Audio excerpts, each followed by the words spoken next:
نیلم valley میں رونما ہونے والا افسوسناک واقعہ، ایک لڑکی سیلفی لیتے ہوئے دریا میں جا گری۔ بہت ہی افسوسناک خبر اور بہت ہی افسوسناک واقعہ پیش آیا، اور اس کی بڑی وجہ کیا تھی، اس کی والدہ کی آنکھوں کے سامنے کیسا ایک خوفناک سا منظر ہوا ہوگا، اور یہ سب کیا تھا، کیسے ہوا، اس کے لیے آپ کو ولاگ کی طرف لیے چلتے ہیں۔ السلام علیکم، کیسے ہیں آپ سب؟ امید کرتی ہوں خیریت سے ہوں گے۔ ہمارا آج کا ولاگ سٹارٹ ہوا، اور یہ لاسٹ ولاگ جو پنج پیر راکس کی طرف تھا، اس کے اگر وہ آپ نے ولاگ نہیں دیکھا تو آپ جا کر دیکھ سکتے ہیں۔ اس کے اینڈ پہ میں نے بتایا تھا کہ نیکسٹ ہماری ڈیسٹینیشن کوئی اور تھی، جس کی طرف ہمارا سفر شروع ہو چکا تھا۔ ہم نے کوہوٹا روڈ کو فالو کیا اور کوٹلی ستیاں پہنچے، اور وہیں سے اسی روڈ پر چلتے ہوئے ہم اپنی ڈیسٹینیشن پر پہنچے، جس کے بارے میں آج آپ کو بتاؤں گی۔ اور یہ سینریز دیکھیے آپ، خوبصورت سی، بہت ہی پیارے پہاڑ، گرینری آپ کو نظر آ رہی ہے، اور یہاں پر ان پہاڑوں پر کافی زیادہ آبادی بھی آپ کو نظر آ رہی ہے۔ یہ لوگ جو یہاں دیہاتوں میں رہتے ہیں، اللہ تعالیٰ کی جو نیچر ہے، جو خوبصورتی ہے، اس کو انجوائے کرتے ہیں۔ تو آپ کو ساتھ ہی لیے چلتے ہیں، یہ سینریز دکھاتے ہوئے خوبصورت سی۔ اور یہ دیکھیے پہاڑوں پر کتنا خوبصورت سبزہ اور درخت آپ کو نظر آ رہے ہیں۔ یہ بہت ہی خوبصورت نظر آتے ہیں جب آپ مونسون کے ویدر میں یا بہار کے موسم میں اس ایریا کو وزٹ کرتے ہیں، تو یہاں پر اور زیادہ یہ خوبصورتی بڑھ جاتی ہے۔ آج کا یہ سفر ایک بہت ہی خوبصورت سی ڈیسٹینیشن کی طرف ہے۔ امید کروں گی کہ آپ کو وہ ضرور پسند آئے گی۔ اب جب تک کہ یہ گرمی کا موسم رہے گا تو میری کوشش یہی ہے کہ آپ کو ٹھنڈے علاقوں کی ہی سیر کرواتی رہوں، تاکہ آپ کو ولاگس اچھے لگیں، پسند آئیں، اور اگر آپ کا کوئی پروگرام بنتا ہے تو آپ ان ڈیسٹینیشن کو ضرور وزٹ کریں اور انجوائے کریں، اور آپ کو ان سے ریلیٹڈ انفارمیشن بھی دیتی رہوں۔ تو ولاگ دیکھتے رہیے، آپ کو اس کے بارے میں کافی انفارمیشن ملے گی، اور آپ کے لیے وہاں وزٹ کرنا ایزی ہو جائے گا۔ تو یہاں کا روڈ بہت ہی صاف اور اچھا ہے، کوئی بھی مشکل نہیں ہوگی آپ کو جانے میں، اور یہ بالکل ایزی ڈیسٹینیشن ہے۔ اور میری کوشش بھی یہی رہی ہے کہ آپ کو ایسی جگہوں کا وزٹ کرواؤں جہاں پر آپ ایزیلی اپنی وہیکل پر پہنچ سکیں، اور آپ کو جانے میں کوئی بھی مشکل پیش نہ آئے، اور اس ایریا کے بارے میں آپ کو انفارمیشن بھی دیتی رہوں، تاکہ آپ وہاں پر ایزیلی پہنچ جائیں۔ کوٹلی ستیاں کے روڈ سے آپ گزریں گے تو آپ کو کافی چھوٹے چھوٹے گاؤں ملیں گے، جن میں کٹھیاں ہے، سانٹھن والی ہے، سانٹ سرولا ہے۔ یہاں سے گزرتے ہوئے آپ ملوٹ کے ایریا تک پہنچیں گے تو یہ آپ کو ایک پل ملے گا، جس کو کراس کرنے پر آگے آزاد کشمیر کا ایریا سٹارٹ ہو جاتا ہے۔ ہماری ڈیسٹینیشن اس پل سے تھوڑا پیچھے ہی تھی، مگر میں آپ کو دریا کا ایک ویو جو سامنے کے ایریا سے بھی دکھانے کے لیے یہاں لے کر آئی ہوں۔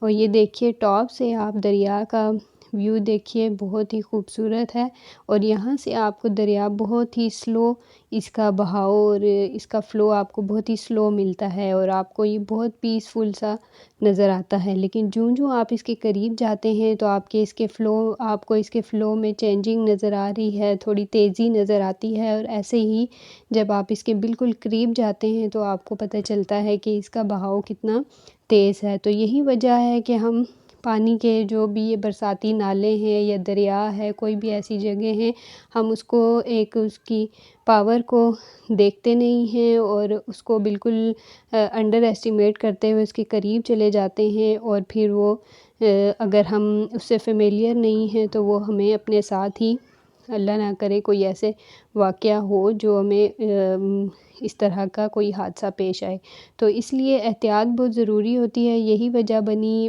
جو نیلم ویلی میں لڑکی دریا میں گری، اس کا یہی تھا کہ اب بارشوں کا موسم ہے، اور جو پتھر ہیں اور آس پاس کی زمین ہوتی ہے دریا کی، وہ پانی کے بہاؤ کے ساتھ بہت زیادہ نرم ہو جاتی ہے، اور بالکل ایج پر جا کے وہ پکچرز لے رہی تھی، جس سے اس کا پاؤں پھسلا اور وہ دریا کے اندر گر گئی۔ اور یہ پانی ایک تو ٹھنڈا بھی بہت ہوتا ہے، اور اس کا بہاؤ بھی اتنا تیز ہوتا ہے کہ اس میں آپ کا رکنا ممکن نہیں ہوتا، تو اس لیے بہت زیادہ احتیاط کرنی چاہیے ایسے ایریاز پر اگر آپ جائیں۔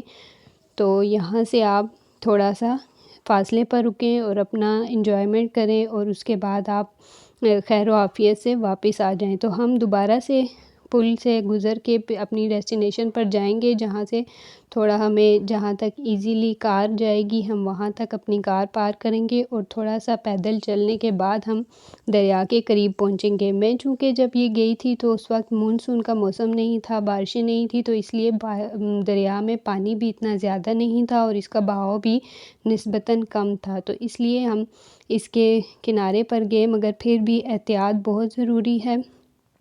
آپ اپنی انجوائمنٹ کریں، مگر اس میں احتیاط کا پہلو بالکل سامنے رکھنا چاہیے۔ اور یہاں سے ایک چھوٹا سا آپ کو لنک روڈ ملے گا جو نیچے کی طرف دریا کی طرف آپ کو لے کر جائے گا، ایزیلی آپ کی کار چلی جائے گی، اور تھوڑا سا فاصلہ ہے جہاں سے آپ کو چلنا پڑے گا۔ تو یہ اب ہم پہنچ چکے تھے اپنی ڈیسٹینیشن پر۔ یہ دیکھیے اب آپ کو دریا کا بہاؤ کتنا تیز محسوس ہو رہا ہے۔ یہاں پھر سے میں بتاتی چلوں کہ دریا کے کنارے پر جو پتھر ہیں وہ پانی گزرنے کی وجہ سے ان میں کافی پھسلن ہو جاتی ہے، جس کی وجہ سے آپ اس سے گر سکتے ہیں۔ تو بالکل بھی ان پتھروں پر سیلفیز لینے کے لیے اور ان پر کھڑے نہ ہوں، بالکل بھی آپ اس غلطی کو نہ کریں اور دور رہ کر اپنا انجوائمنٹ کریں۔ اب یہ برساتی نالے ہیں، کچھ پہاڑوں سے آتے ہوئے پانی اور چشمے کا پانی ہے، جو مونسون کے موسم میں بھی یہاں سے کافی زیادہ پانی ہوتا ہے جو دریا میں شامل ہو جاتا ہے، اس وجہ سے دریا کا بہاؤ اور زیادہ تیز ہو جاتا ہے۔ تو بہت زیادہ احتیاط کیجئے، انجوائے کیجئے، مگر احتیاط کے ساتھ۔ تو امید کرتی ہوں یہ آپ کو ڈیسٹینیشن اچھی لگی ہوگی، ضرور وزٹ کیجئے، دعاؤں میں یاد رکھیے۔ اللہ حافظ۔